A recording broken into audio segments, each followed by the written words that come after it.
So, I think this is just speculation at this point, but I think we use the words men and women in different contexts, depending on whether it's positive or negative or neutral, maybe.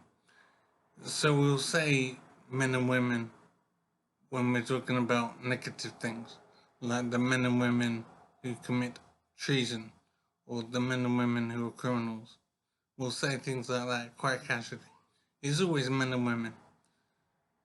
When we're talking about positive things, generally, we use generic terms like people or person, for example.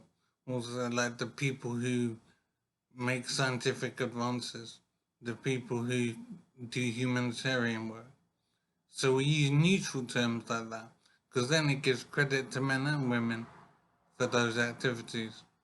But I'm wondering why we don't ever say women and men. Why do we never put the word women before men?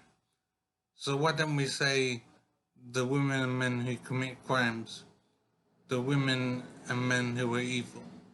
It's always men and women. The emphasis is always on the men first before women.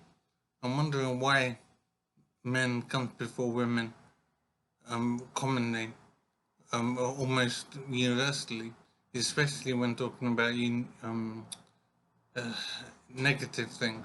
But when we're talking about positive things, we tend to use the word people or person, and then that spreads the glory, if you like, between the sexes.